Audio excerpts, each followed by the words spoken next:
तृणमूल कांग्रेस की सरकार की है, तृणमूल कांग्रेस के कार्यकर्ताओं की।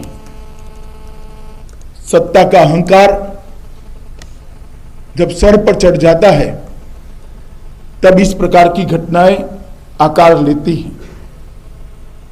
मैं आज इस प्रेस वार्ता के माध्यम से तृणमूल कांग्रेस के सभी नेताओं को बताना चाहता हूं कि आप एक गलतफहमी में मत रहिए कि इस प्रकार के हमले से भारतीय जनता पार्टी की गति रुकेगी, भारतीय जनता पार्टी का कार्यकर्ता रुकेगा और भारतीय जनता पार्टी अपने कदम पीछे ले लेगी।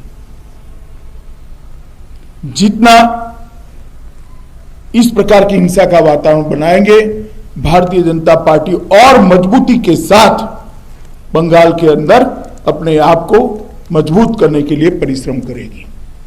हिंसा का जवाब हिंसा नहीं हो सकता, मगर भारतीय जनता पार्टी के कार्यकर्ताओं ने तय किया है हिंसा का जवाब हम लोकतांत्रिक तरीकों से देंगे और आने वाले चुनाव में इस सरकार को परास्त कर हम दिखाएंगे। मित्रों, मेरे लिए चिंता का विषय यह भी है कि हमला होने के बाद जो प्रतिक्रिया आनी चाहिए थी राज्य की मुखिया की ओर से, वो प्रतिक्रिया भी नहीं आई और एक प्रकार से तृणमूल कांग्रेस के नेताओं के जो बयान थे वो बयान इसका समर्थन करते हुए इस प्रकार से हुए, वो ज्यादा चिंता का विषय है। जहां तक बंगाल का सवाल है, बंगाल के अंदर पहले कई बार मैंने कहा है, मैं आज इसकी डिटेल में नहीं जाऊंगा, परंतु मैं उल्लेख इसका जरूर करना चाहता हूं कि राजनीतिक हिंसा चरम सीमा पर है। 300 से ज्यादा भारतीय जनता पार्टी के कार्यकर्ताओं की हत्या कर दी है और उसकी जांच में तनिक भर भी 1 इंच भी प्रोग्रेस कहीं पर दिखाई नहीं पड़ता है। भ्रष्टाचार भी चरम सीमा पर है। साइक्लोन के राहत का जो पैसा देना होता है, भारत सरकार जो भेजती है, उसमें भी सत्ताधारी दल ने अपने कार्यकर्ताओं का उपयोग कर बेफाम भ्रष्टाचार किया। मोदी जी ने गरीबों के लिए खाना भेजा कोरोना के काल में 9 महीने तक, उसके पूरे की पूरी बोरियां गायब हो गई, गरीब भूखा रहा। इसकी जिम्मेदारी किसकी है? क्या सत्ता में है उनकी? नहीं है। हाईकोर्ट ने दखल करनी पड़ती है, सीएजी के स्पेशल ऑडिट के लिए ऑर्डर करने पड़ते हैं। और क्या डर है सीएजी के ऑडिट से? क्यों इसके खिलाफ सुप्रीम कोर्ट में जाना पड़ता है? अगर कोई चोरी नहीं हुई है तो कहना चाहिए हम सीएजी के ऑडिट के ऑर्डर का स्वागत करते हैं। क्यों भागा जा रहा है सीएजी के ऑर्डर से? इसलिए भागा जा रहा है कि भ्रष्टाचार हुआ है। भ्रष्टाचार की जानकारी भी है जो सत्ता में है, मगर अपनों ने किया है तो उस पर बोलने के लिए कुछ है नहीं। अपनों ने किया है इसलिए पकड़ने के लिए हिम्मत नहीं है। जब परिवारवाद चलता है राजनीति में, तब इसी प्रकार की घटना एक के बाद एक आकार लेती है। मित्रों, बंगाल के अंदर भारतीय जनता पार्टी का तैयारी का जो अभियान है, उसमें 2 दिन से मैं बंगाल में हूं। कल भी मैं एक बहुत बड़ी रैली में गया था। तृणमूल कांग्रेस, टीएमसी और कांग्रेस पार्टी से बहुत सारे नेताओं ने भारतीय जनता पार्टी ज्वाइन करी। श्री शुभेंदु अधिकारी ने भी भारतीय जनता पार्टी ज्वाइन करी। मैं शुभेंदु अधिकारी का हृदय से स्वागत करता हूं भारतीय जनता पार्टी में। और हमारा मानना है कि अन्याय के खिलाफ जहां पर भी सार्वजनिक जीवन के, राजनीतिक जीवन के अच्छे कार्यकर्ता आवाज उठाने के लिए भारतीय जनता पार्टी को अपना प्लेटफॉर्म बनाना चाहते हैं, उन लोगों ने भारतीय जनता पार्टी में आना चाहिए। और जिस प्रकार का माहौल मैंने कल भी देखा था, आज भी देखा है, इतने छोटे से सेंटर पर, इतने टेरर वाले वातावरण के अंदर जहां कल रात को हमारे सारे पर्दे फाड़ दिए गए, सारे पोस्टर उखाड़ दिए गए, मगर आज जो जन सैलाब निकला है, मुझे लगता है उनकी आंखें खोलने वाला होगा। शायद ही इतने छोटे सेंटर पर इस प्रकार का भव्य रोड शो हुआ होगा। इसलिए मैं यहाँ की जनता का भारतीय जनता पार्टी की ओर से हृदयपूर्वक धन्यवाद कहना चाहता हूँ। मित्रों, जब हम आजाद हुए तब देश के जीडीपी के अंदर लगभग 1/3 हिस्सा बंगाल का हुआ हो, और आज वो घटकर नीचे नीचे नीचे चला गया है। लगभग 3 दशक के कम्युनिस्ट शासन और 1 दशक के तृणमूल कांग्रेस के शासन के अंदर ये ग्राफ नीचे गिरता गया है। अब ना कम्युनिस्ट विकल्प है, ना तृणमूल कांग्रेस विकल्प है। बंगाल को आगे ले जाना है तो मोदी जी का पूर्व उदय का जो मिशन है, पूर्व को देश के ईस्टर्न हिस्से को वो जो ग्रोथ इंजन बनाना चाहते हैं, इसी के साथ ही बंगाल की जनता हमारा सहयोग दे, ये मैं विनती करने आया हूं। हमारा संकल्प है कि मोदी जी के नेतृत्व में हम बंगाल को फिर से एक बार सोनार बांग्ला बनाने की दिशा में आगे बढ़ेंगे। जब देश आजाद हुआ, इंडस्ट्रियल प्रोडक्शन में बंगाल का योगदान 30% था। आज जो गिरते गिरते 3.5% रह गया है। मैं पूछना चाहता हूं ममता दीदी और कम्युनिस्ट पार्टी को, कौन जिम्मेदार है इसके लिए? 30% से 3.5%। मित्रों, जहां पर रोजगारी का सवाल है, सेटिस्फेक्शन रेशियो 27% था पहले 1960 में, आज वो 4% पर पहुंच गया। 27% से 4%। ये जो गिरावट है, इसके लिए कौन जिम्मेदार है? प्रति व्यक्ति आय 1960 में महाराष्ट्र की प्रति व्यक्ति आय से 105% ज्यादा थी, लगभग 2 गुना थी बंगाल की, और आज महाराष्ट्र से आधी भी नहीं रह गई। कौन जिम्मेदार है इसके लिए? 1960 से लेकर आज तक किसका शासन रहा, वो बंगाल की जनता अच्छे तरीके से जानती है। 1960 में बंगाल भारत के सबसे अमीर राज्यों के में शुमार हुआ करता था, 1 नंबर या 2 नंबर या 3 नंबर। आज वो बहुत नीचे गिरता हुआ दिखाई पड़ता है। कौन जिम्मेदार है उसकी? एक जमाना था कि बंदरगाहों पर की आवाजाही 42% बंगाल में होती थी। आज देश की आवाजाही के लगभग 10% तक बंगाल रह गया है। कौन जिम्मेदार है इसके लिए? 1950 के दशक में देश की फार्मा इंडस्ट्री में लगभग 70% फार्मास्यूटिकल प्रोडक्ट्स का प्रोडक्शन बंगाल में होता था, जो आज गिरकर 7% रह गया है। 70% से 7%। कौन जिम्मेदार है इसके लिए? पंजाब का और बंगाल का जूट उद्योग बहुत महत्वपूर्ण था, जो रोजगारी भी देता था, किसानों को भी संबल प्रदान करता था।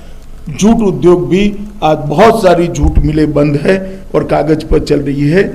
इसके लिए कौन जिम्मेदार है, मैं इसको पूछना चाहता हूं। प्रति व्यक्ति आय में बढ़ोतरी, मैं 2018-19 के देश के 32 राज्यों में बंगाल 22वें स्थान पर खड़ा रह गया है। कौन जिम्मेदार है इसके लिए? प्रति व्यक्ति आय स्थिर मूल्यों पर 18-19 की, पहले मैंने जो कहा करंट प्राइसेस पर कहा, अब मैं स्थिर मूल्य पर कहता हूं, देश के 32 राज्यों में 24वें स्थान पर है। मुझे मालूम है तृणमूल तुरंत आंकड़ों को चैलेंज करेगी।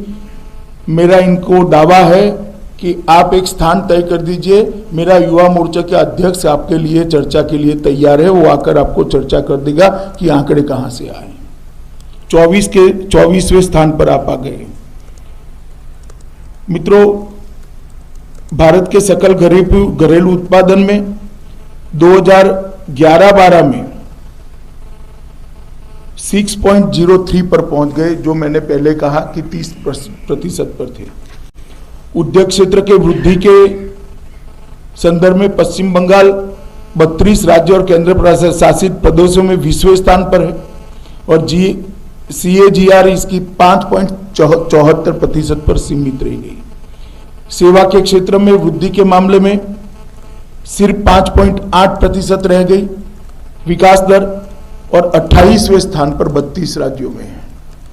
राज्य के स्वयं के राजस्व की वृद्धि में, राज्य की आय की वृद्धि में 2011-12 और 19-20 के बीच लगभग 31 राज्यों में से वो 16वें राज्य पर हैं।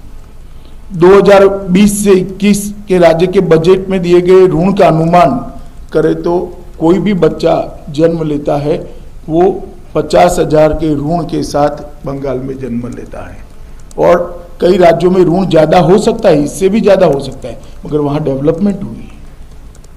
रोड के किलोमीटर कम हो रहे हैं, गड्ढे में सड़क है या सड़क में गड्ढा है मालूम ही नहीं पड़ता है, बिजली की क्वालिटी खराब है।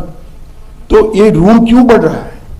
डेवलपमेंट करने के लिए कोई ऋण ले तब तो मैं समझ रहा हूं।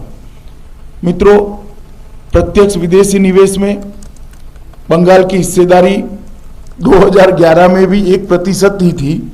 इसमें कम से कम कटौती नहीं हुई है, नीचे नहीं गया क्योंकि नीचे जगह ही नहीं है। 2020 में वो 1% पर भी रहा है, बहुत बड़ा अचीवमेंट है क्योंकि नीचे कोई आंकड़ा ही नहीं बचा है। PSC के लिए राष्ट्रीय मानकों की दृष्टि से पब्लिक हेल्थ प्राथमिक स्वास्थ्य केंद्र में 58% कम है। CSC कम्युनिटी हेल्थ सेंटर इसमें 36% की कमी है। अस्पताल में 1000 लोगों की बेड की संख्या में स्थिति बेहद निराशाजनक है। वो आंकड़े में बंगाल 23वें स्थान पर देश में है, 1000 लोगों के बीच में जितने बेड होने चाहिए इसके आंकड़े में। प्राथमिक स्वास्थ्य केंद्र के डॉक्टरों के लिए लगभग 39% स्थान खाली है। स्पेशलिटी और सर्जन के लगभग 87% स्थान खाली है, 87% स्थान खाली है। और सड़क निर्माण की मैं बात करना नहीं चाहता, बात बहुत लंबी हो जाएगी, मगर उसमें भी अच्छा खासा डिटोरिएशन है।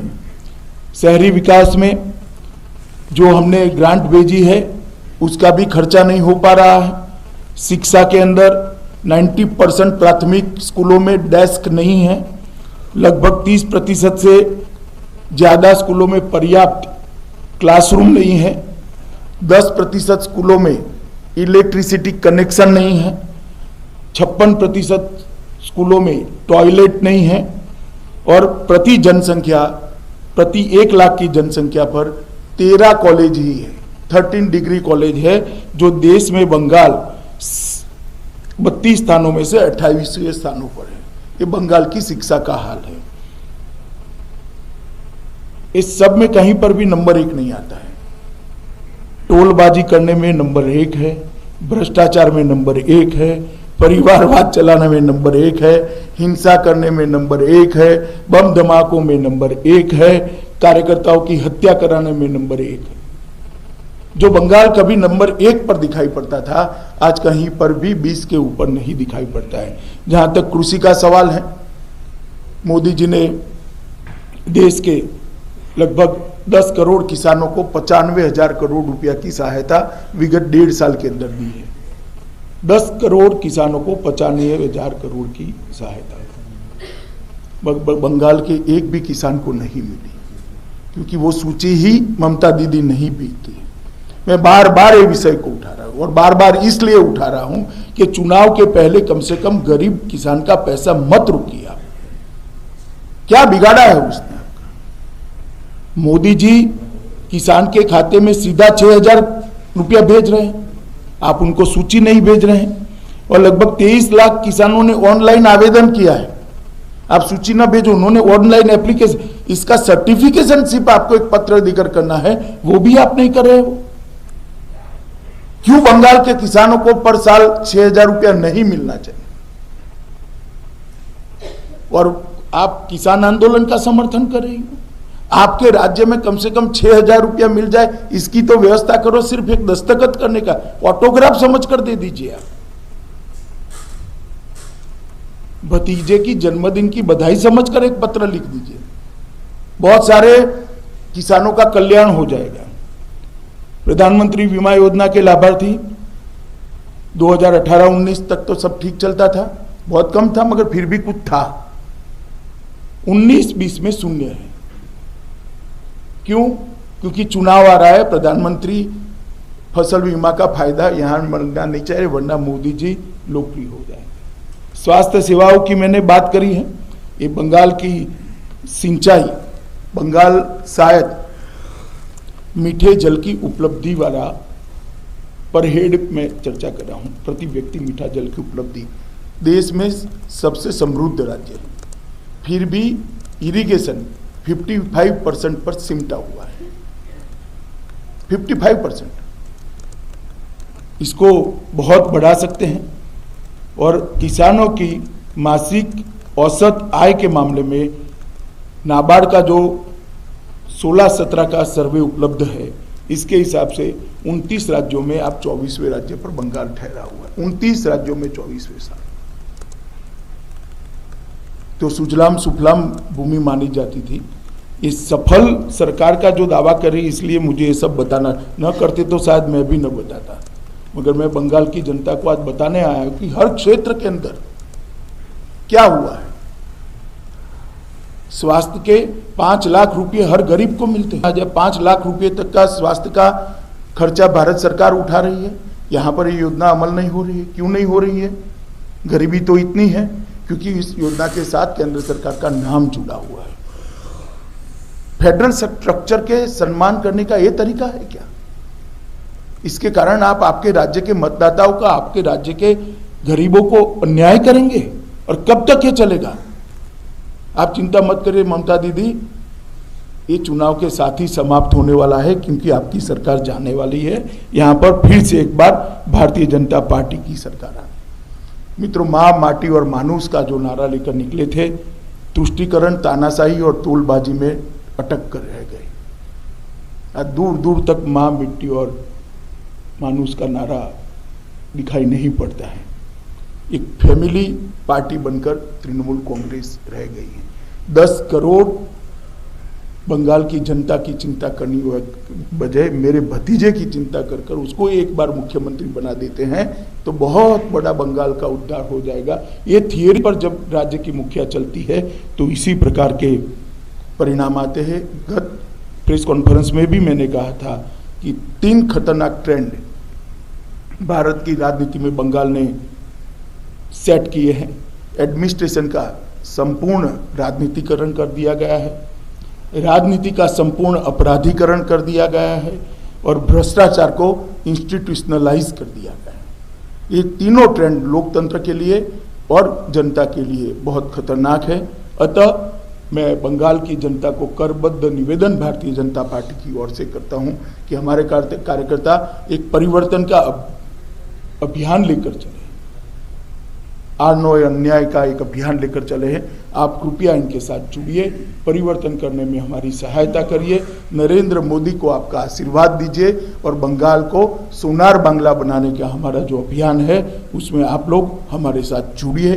विकास के मुद्दे पर मैंने आज इसलिए कॉन्सेंट्रेट करा है कि ममता दीदी ने अभी बहुत थ्रस्ट दिया था कि हमारे यहाँ बहुत अच्छा चल रहा है।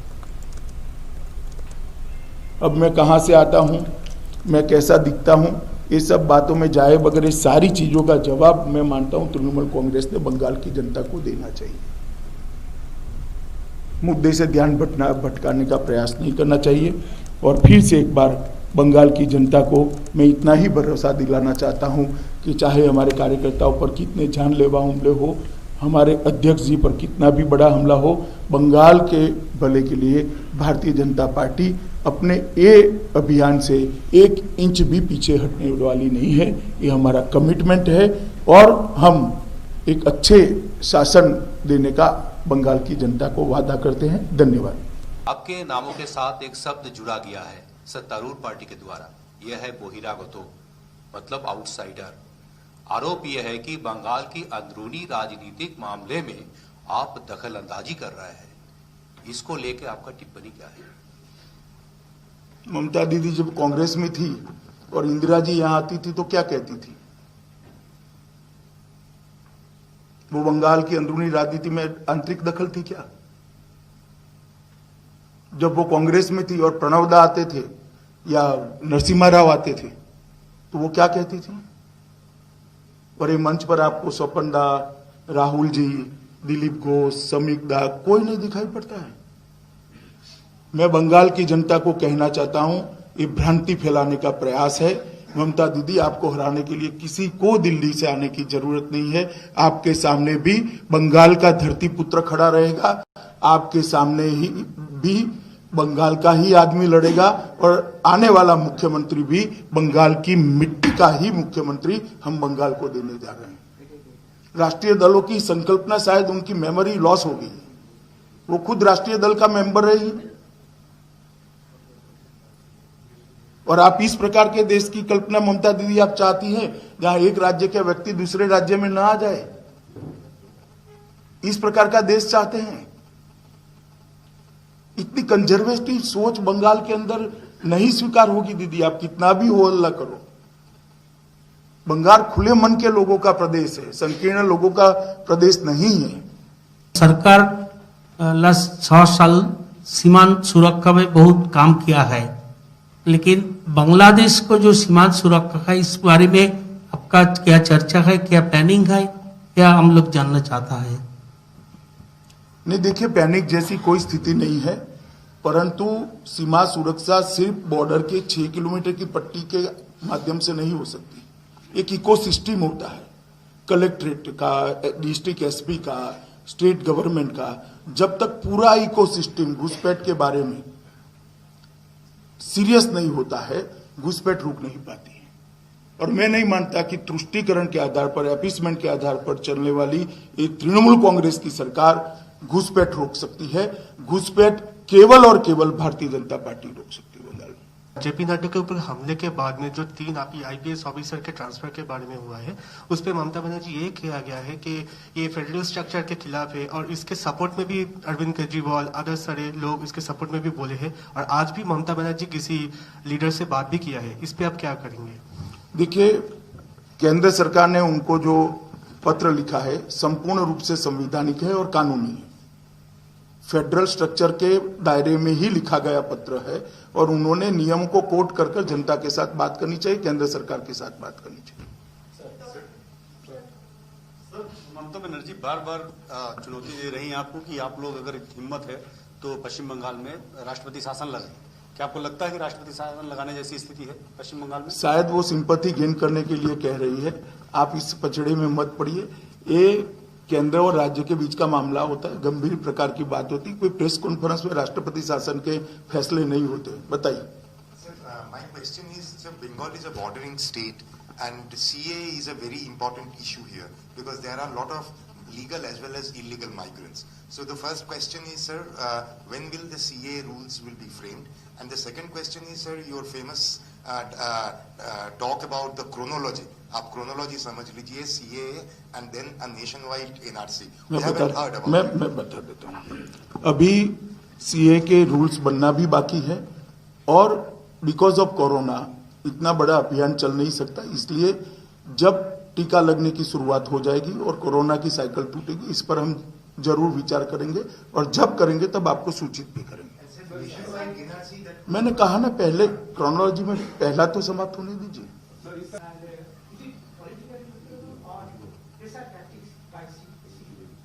देखिए, जहां तक भारतीय जनता पार्टी के में है या तो आएंगे, कोई कार्यकर्ता कानून के ऊपर नहीं है, सबके साथ समान रूप से कानून का व्यवहार होगा। भारतीय जनता पार्टी में ज्वाइन करने से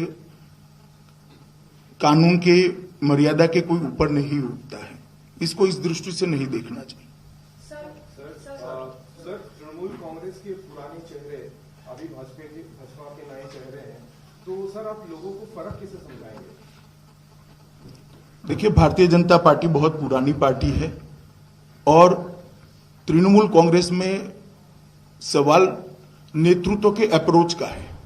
मैं मानता हूं सबके भतीजे राजनीति में नहीं है, आप मेरी बात समझ पाते होंगे।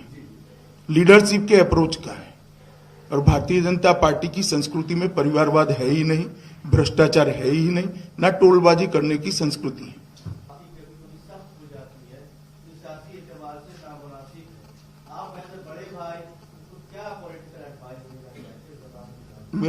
मेरा काम उनको एडवाइस देना नहीं है, चुनाव में हराना है। मेरा सवाल है, जिस तरीके से कल हमने देखा शुभेंदु अधिकारी के अलावा कई ऐसे तृणमूल के विधायक ने बीजेपी ज्वाइन किया, अटकलें लगाई जा रही है कि क्या बंगाल में सरकार चुनाव से पहले ही गिर जाएगी? हमारा ऐसा कोई प्रयास नहीं है। ममता दीदी अपना कॉन्स्टिट्यूशनल आयुष से उनकी सरकार पूरा करे, हमारी बहुत शुभकामनाएं हैं उनको। मेरे दो सवाल हैं। पहला, आप मिदनापुर से लेकर वीरभूमि तक कल 2 दिन में रहे हैं और आपने यहाँ की भीड़ के साथ सभा किया यहाँ पे। इस भीड़ से आप बंगाल के मूड का क्या आकलन करते हैं? सवाल नंबर 2 है सर कि पिछली बार के चुनाव में भी आप लोगों ने बहुत मेहनत की, आप बंगाल को एक लंबे अरसे से देख रहे हैं। पिछली बार आपको सकारात्मक परिणाम नहीं मिले थे, इस बार किस परिणाम की अपेक्षा कर रहे हैं और ये आंकड़ा कहाँ जाकर के? मैंने कहा ना, हम 200 से ज्यादा सीट जीतेंगे और पूर्ण बहुमत की भारतीय जनता पार्टी के। ऐसा जी बोलिए।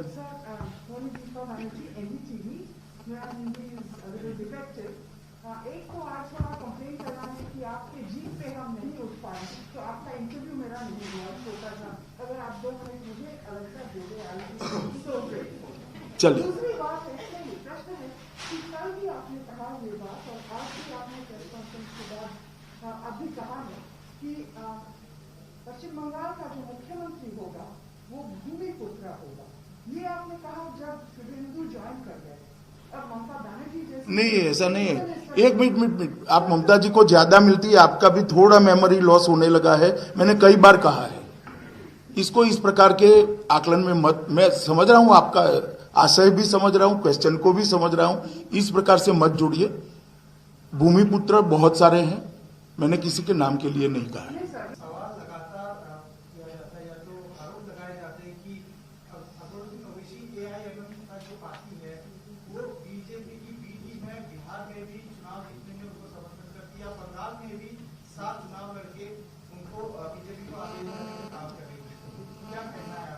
कोई मूर्ख ही ऐसी बात मानेगा, मैं आपको नहीं कह रहा।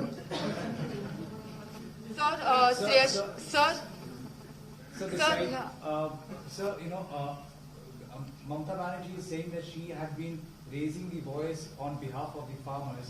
Farmers की जो क्राइसिस है देश में है, और वो कह रही है कि farmers के लिए वो आवाज उठा रही है, इसीलिए बीजेपी उनका आवाज दफनाने के लिए इलेक्शन कैंपेन में इस अग्रेसिवनेस दिखा रहा है। सर, सवाल है कि फार्मर्स प्रोटेस्ट का सीन क्या है, क्या वो पॉलिटिकल बन चुका है? और दूसरा है, आप कैसे ममता बनर्जी का जो देखिए, फार्मर की आवाज है कि दीदी हमें 6,000 रुपया दे दो, जो उनको सुनाई नहीं पड़ती है। आप जरा बता दीजिए उनको। और दूसरा, एग्रेसिव कैंपेन करने के लिए उनको इतना क्यों डरना चाहिए? हर पार्टी को अधिकार है अपना कैंपेन करने का, वो भी करें, हम कहां ना बोलते हैं। कोई पार्टी पॉलिटिकल कैंपेनिंग के खिलाफ नहीं कर सकती, ये कहां की सोच है? हर पार्टी ने करना चाहिए, आप भी करो भाई, कांग्रेस भी कर सकती है, कम्युनिस्ट पार्टी भी कर सकती है, हम कैंपेन भी ना करें।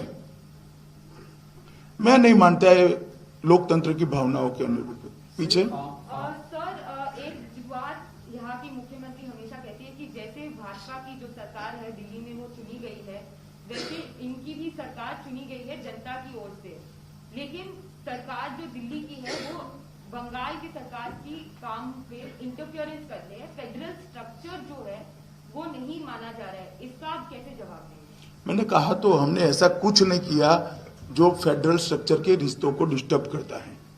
ऐसा कुछ हो तो उन्होंने नियमों को कोट कर बात करनी चाहिए। नरेंद्र मोदी को वोट कीजिए और परिवर्तन लाइए, इस बार उनको चांस दीजिए। फिर आप कहते हैं कि जो सीएम होगा भाजपा का वो इसी भूमि से होगा। क्या इलेक्शन से पहले हम मान सकते हैं कि आप अनाउंस कर देंगे जिसके नाम पर फिर वोट गिरे? अगर तय हो जाएगा तो अनाउंस कर देंगे।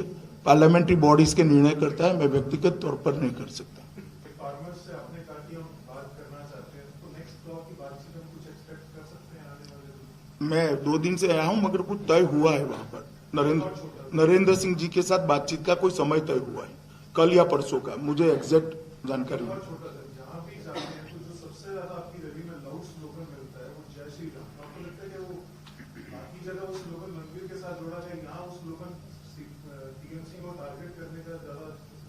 नहीं, ये देखिए, स्लोगन कोई नेता या पार्टी नहीं बना सकती, जनता बनाती है, और ये सवाल आपने जनता को पूछना चाहिए।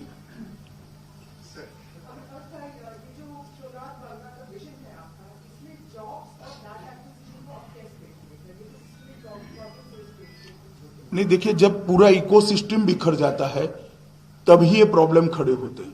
अगर इंडस्ट्रियल डेवलपमेंट अच्छा है तो ऑटोमेटिक जॉब मिलते हैं, अगर एजुकेशन ठीक है तो लड़के राज्य के बाहर जाकर, लड़कियां राज्य के बाहर जाकर भी जॉब लेती है, अगर इन्वेस्टमेंट आता है तो जॉब जनरेट होती है, अगर पोर्ट ढंग से काम करते हैं, पोर्ट के अंदर दादागिरी नहीं होती है, लॉ एंड ऑर्डर ठीक होता है, पोर्ट के अंदर माल की आवाजाही होती है तो ऑटोमेटिक जॉब जनरेट होते हैं।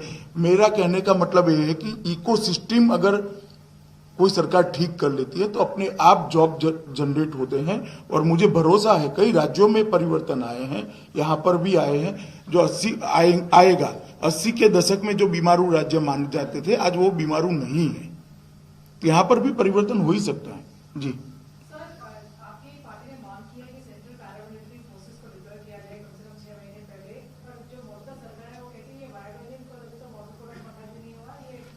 ये निर्णय चुनाव आयोग को करना होता है। हमारी पार्टी ने चुनाव आयोग से ही मांग करी है, निर्णय चुनाव आयोग ने देना है, मैं जवाब नहीं दे सकता इसका।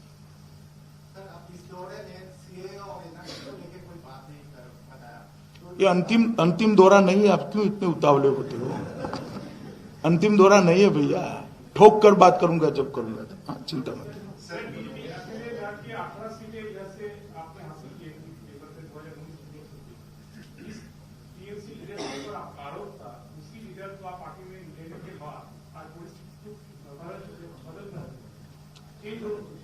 देखिए, मैंने पहले भी कहा कि भारतीय जनता पार्टी में नेतृत्व जो है वो अगर ठीक है तो किसी भी प्रकार की गलत चीजें चल नहीं सकती हैं, ये हम मानते हैं।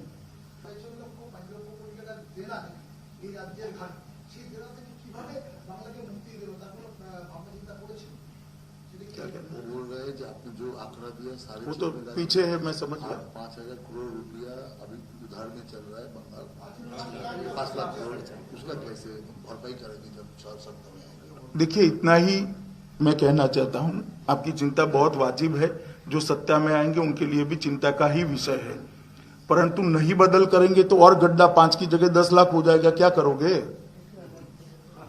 कम से कम कोई बढ़ाने न वाला तो आ जाए और गड्ढा भरने वाला आ जाए। गड्ढा कितना गहरा है वो तो वहां बैठेंगे, जो नए चुनकर आएंगे वो बैठेंगे तब मालूम पड़ेगा, परंतु नक्की सकारात्मक दिशा में वातावरण जाएगा और स्थिति सुधरेगी। भैया, आप बार बार नहीं पूछ सकते ना, इतने सारे लोग हैं।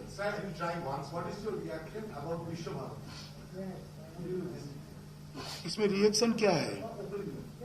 देश का हर नागरिक विश्व भारती में मौका मिले तब जाना चाहिए, मैं भी गया, बहुत अच्छा लगा, मन को शांति मिली, आत्मा को शांति मिली, और गुरुदेव टैगोर को श्रद्धांजलि देते बहुत अच्छा लगा। हो गया ना, आपका भी हो गया। पीछे एक जो फाइट अभी चल रही है वेस्ट बंगाल के अंदर, टीएमसी वर्सेस बीजेपी, कांग्रेस को किस तरीके से देखते हैं? क्योंकि कांग्रेस, राहुल गांधी, प्रियंका गांधी शेड्यूल प्लान है कि रैली भी करेंगे, उतरेंगे, लेफ्ट को एक प्रपोजल भी भेजा हुआ, तो उनको ऑपोजिशन पार्टी जो एक साथ आती हैं, नहीं, सबने अच्छे से चुनाव लड़ना चाहिए, अच्छे माहौल में चुनाव लड़ना चाहिए। चलिए, धन्यवाद आप सभी का, बहुत बहुत धन्यवाद।